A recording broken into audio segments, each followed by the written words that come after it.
if it was up to you, 2,000 deputies would have arrived to assist your family in locating Kaylee Anthony, correct? Yes, ma'am, because the more they'd been there, the faster we could have brought Kaylee home. Yes, ma'am. I'll agree with you completely. The more officers, the better. Right. Amber Alert, you name it, that should have been done, and it wasn't. Right. Well. That's right, well. So that's a sore subject between you and I. So we can I'm badger all day object long with that. Just a second, folks. Listen. Question? You open the door. No, sir. Be quiet. Question, then answer. Don't talk over each other. Question. Yes, sir. Certain about the timing of the handcuffing incident, but you have no recollection of your daughter leaving your residence with a deputy in a patrol car to go find the last place your daughter saw Kaylee Anthony alive. The only time I know that my daughter left the residence was with Detective Yuri Melich. That was after 5 a.m. in the morning. Came back about 7:30. I take it, since that's your only recollection of her actually leaving, that you did not see her return with Deputy Acevedo and go back into the house after attempting to locate this place where she said Kaylee Anthony was last seen. Well, again, just a few moments ago, you brought up about... Yes? Let me explain something to you. I can give you a yes to Your Honor, a point. I'm going to object to him answering. What is your objection? I would request that the witness be allowed to finish his answer. Ms. Burnett?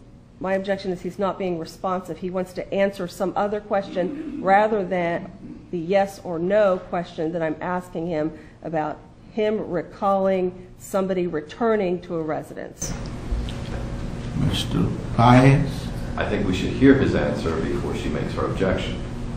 Well, Mr. Anthony, listen to the question. The question called for a yes or no answer. If there's a need to explain that answer, that can be done on redirect examination by Mr. Baez. But understand, if you write something to me in a letter, Casey, I'm not sharing it with anybody. I'm the only person who's going to read it. And if there's anything that you do not want me to relay, I'll be very specific. I know. Fine. Mr. Anthony, right there you tell your sister that if she gives you a letter through this letter system, that you won't share it with anyone if she doesn't want you to. Correct. That's what I said, yes. And you say that to her from brother to sister. Yes. Were you lying?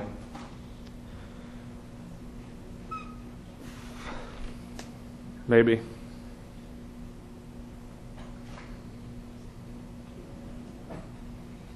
Did law enforcement advise you that I was not in town and that I was out of the state on that day?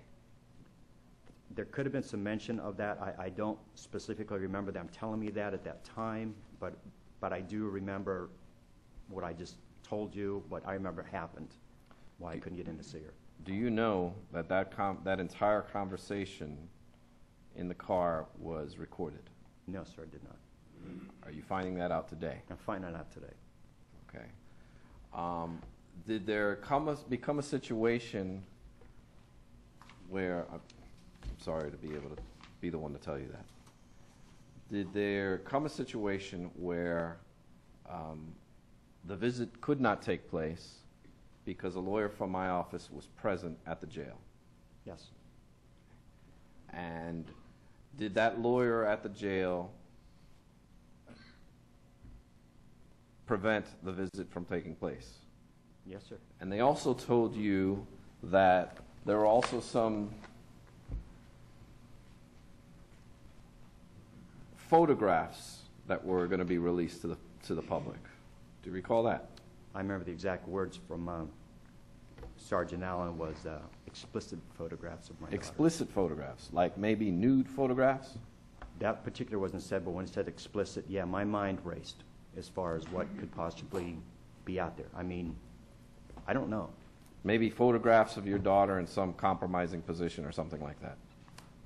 Yes, and I remember how I felt when I heard that. I got sick. At the end of this conversation, you actually had to go and throw up, did you not? Yes, I did. I was in the men's room probably 3 or 4 times within, I don't know what period of time, but yes. I was very And ill. was this conversation that you had with them the types of conversations you were having before and during your jail visits with your daughter? I just started to see my daughter, going to the Orange County facility across the street from where she was incarcerated and having an audio visit with her. So it was, within that same time frame. I mean, it was a week to 10 days or so right after, like you said at the beginning. Right. And did there come a time where they informed you that they were going to try and get you a private visit with Casey? That was brought up. I don't know which one of the gentlemen brought it up. I don't know if it was Mr. Uri Melich, John Allen, or Scott Bolin, who's with the FBI. Okay. And they were going to do this without the media being able to see this visit, right? Yes, and also I believe it also wanted to do it without your knowledge, if I'm not mistaken.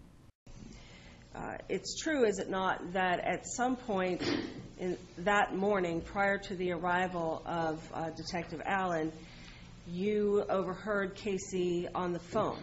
Correct. And that you had to tell her to get off the phone, that you all needed to do something to search for Kaylee. Yes. Okay. And that's when you got on the computer with her and tried to generate ways to locate Kaylee. Correct. She had an opportunity. I wouldn't have let her leave by herself. You wouldn't have? No. Would you have sat on her and made her stay in the house? Probably. Would you have restrained her with some item to keep her in the house? Probably. Okay. Did you see the police, aside from what we've already talked about with the handcuffing, make any attempt to restrain her in your house? No, because Casey was very cooperative, as George and I were very cooperative. And my son, our goal was to find Kaylee. Right. Did you hear her ask to leave? No. Did you hear her tell them not to speak with her? No. Did you hear her tell them that she wanted to leave? No. Thank you. That's all I had, Your Honor. Mr. Mason, any additional questions as a result of those questions, sir? Nothing necessary, Your Honor. Thank you. Okay, may the witness stand down. Yes, sir. Okay, please stand down. Please remain outside of the courtroom.